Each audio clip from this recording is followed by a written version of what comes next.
नमस्कार, मैं रुस्तम सिंह राणा और आप देख रहे हैं आर न्यूज़। साथियों, एनसीआरबी के डेटा से पता चलता है घरेलू हिंसा के मामले साल 2020 के मुकाबले 2021 में बढ़े हैं और ये आंकड़े 20% बढ़े हैं।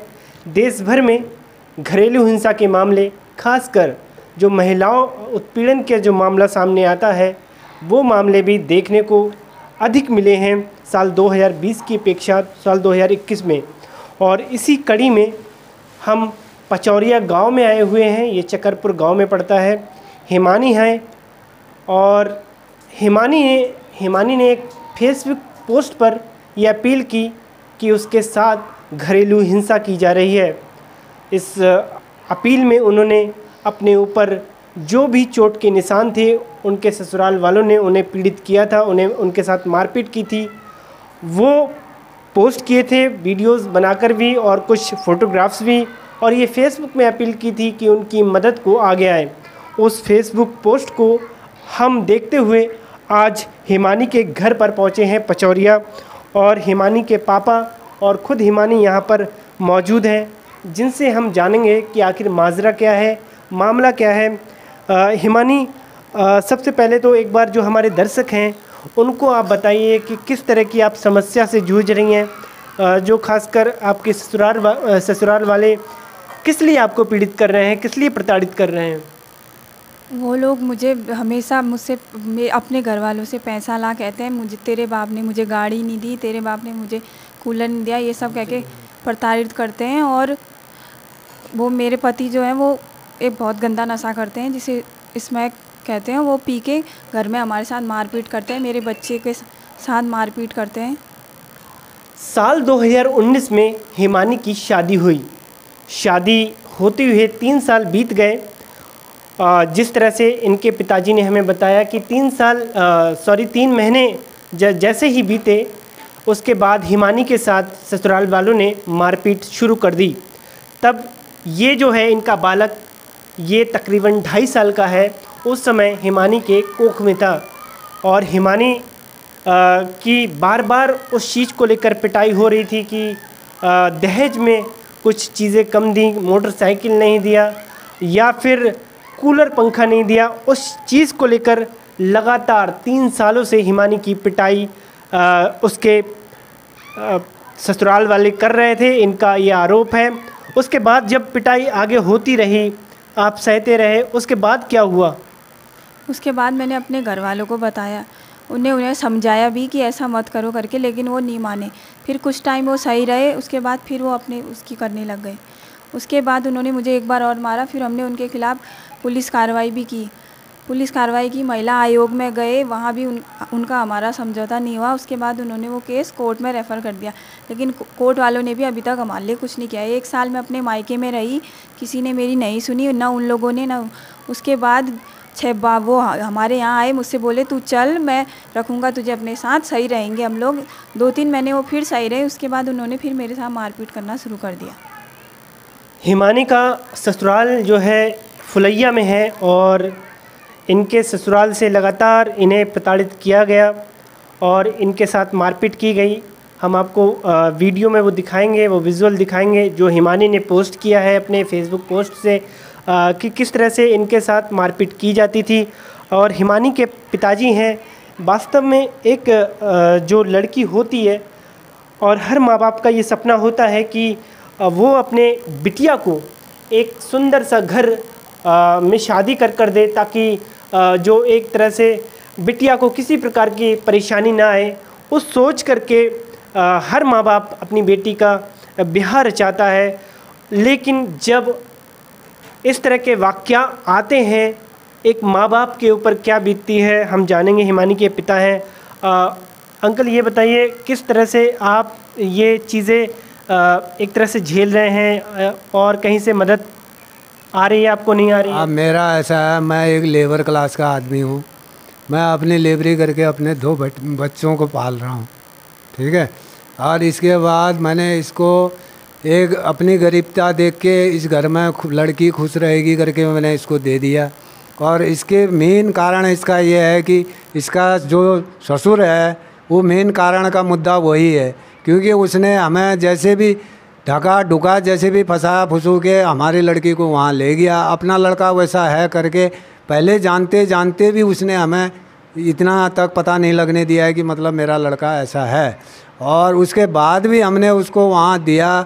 चलो 3 महीना रही, हम मानते हैं खुश रही, हमारी आत्मा भी खुश थी, लड़की सुख से खा रही है। 3 महीने के बाद जब पीड़ित करते रहे फिर हमसे बर्दाश्त नहीं होने लगा।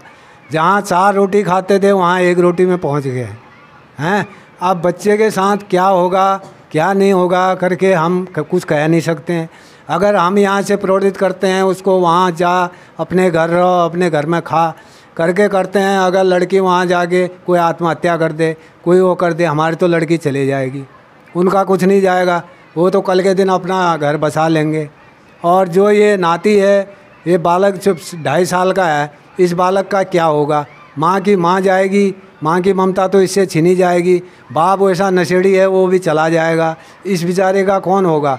एक भगवान के सहारे ये बेचारा अनाथ हो जाएगा। अंकल ये बताइए, जिस तरह से घरेलू हिंसा हिमानी के साथ हो रही है, क्या केवल उसके पति ही उस पर मारपीट का जो है करते हैं उसके साथ, या फिर इसमें घर वाले भी इन्वॉल्व हैं? नहीं, इसमें ऐसा है, इसका ससुर का मेन हाथ है और पति तो है ही है। और इसकी जो घर की नंदे सास है, हम लोग अपने भाषा में नंदू को सास कहते हैं, नंदे सास है, वो सबसे घर फोड़ आदमी वही है। और दूसरी जो है इनकी नंदे सासों 3 हैं, जो इधर उधर से अपने भाई को, अपने बाप को भड़का के पूरा अपना घर बर्बाद करना चाहती हैं। उनको पहले से पता है कि हमारा भाई लोग तो होने वाले हैं नहीं, एक नशा वाला है, एक दारू वाला है। बाप की जितनी जायदाद होगी, जितना वो होगा हमारे अंडर होगा। इसको कैसे न कैसे इसको यहाँ से बेदखल करो, कैसे न कैसे इसकी आत्महत्या करवाओ, और तभी हमें जो है कि इस ज़मीन जायदाद के अधिकार होंगे करके वो लोग पूरे घर के मिलके पीड़ित करते हैं इस लड़की को। अंकल ये बताइए, इस दौरान आपने जिस तरह से आप बता रहे हैं कि हमने पुलिस केस भी किया, कि क्या पुलिस की तरफ से आपको वो हेल्प मिली जिस तरह से आप सोच रहे थे? पुलिस की तरफ से मुझे एक चकरपुर में दरोगा साहब मिले, मुझे उनका नाम याद नहीं है। उन बेचारों ने मेरे काफ़ी मदद करी। उन्होंने कहा पूरा केस मैं सॉल्व करूँगा। वो यहाँ से पता नहीं कहाँ चले गए, उनकी बदली हो गई है। उनने जो है कि वहाँ अपने उसके ससुराल में जाके ज़मीन का नक्शा बनवा के, घर का नक्शा बनवा के, पूरे 400 शीट कटा के खटिमा थाने से कटवा के कोर्ट को भेज के गए। और वो पता नहीं बदली हो गए कहाँ चले गए हैं, कोई दूसरा आया है, और उसको तो मैं अभी जानता भी नहीं हूँ। उन्होंने मेरी मदद करी, बाकी किसी प्रशासन ने मेरी मदद नहीं करी। अच्छा, क्या आपने किसी राजनेता से हेल्प लेनी चाहिए इस मुद्दे को, ताकि सुलटा लिया जाए, परिवार को समझा बुझा लिया जाए? समझा बुझाने के लिए मेरे को हेल्प किसी अगर उससे ली नहीं, पहले तो वो आप समझने वाले हैं नहीं, क्योंकि वो इतने बिगड़ चुके हैं। जो एक ससुर आज इस टाइम पे कोई भी ससुर हो अपने बहू के ऊपर हाथ लगाने से डरते हैं, समय गलत है करके। तो वो ससुर जो है इसको मार सकता है, पकड़ के पीट रहे हैं, तो वो उस घर को क्या सुधारेंगे? वो सुधारने के लायक के आदमी नहीं है। अब लड़की को चाहे मैं लेबरी करूं, चाहे कुछ भी करूं, अपने लड़की के लेबरी करवा के अपने बच्चे का पालन पोषण करके इसको मैं यहीं का यहीं रखूंगा। कोई भी कोर्ट कचहरी फैसला मेरा करेगी तो ठीक है, नहीं करेगी तो मैं अपने बच्चे को अब नहीं दे सकता हूँ। तो अब क्या चाहते हैं? मान के चलिए, अब जैसे आप चाह रहे हैं कि भाई हमें वहाँ पर नहीं भेजना है अपनी लड़की को, लेकिन जो उनकी तरफ से आपको किसी तरह का कुछ न्याय की गुहार अगर आप लगा रहे हैं, तो उस न्याय को लेकर आप क्या चाहते हैं आप? मैं न्याय को लेके यही चाहता हूँ, ये कल को बच्चा छोटा बालक है, ये बड़ा होने के बाद अपने सोच समझ के हिसाब से जब इसको अकल आएगी, उसके बाद ये भी अपना बाप का नाम पूछेगा। दुनिया ये कहेगी तेरा बाप कहाँ है, तो ये अपना बाप का दर्जा लेने के लिए इसके बाप की जो जायदाद है, जिसका हिस्सा उसका है, उस हिस्से को इस लड़के को मिलना चाहिए।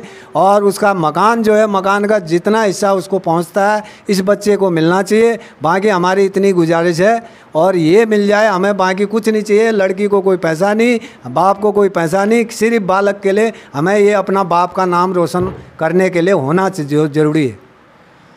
साथियों, आप जो ये वीडियो देख रहे हैं, जिस तरह से हम लोग हिमानी की मदद के लिए आगे आए हैं, मदद के लिए ही नहीं बल्कि जो भी इनका केस है वो हम पक्ष रखने के लिए आए हैं।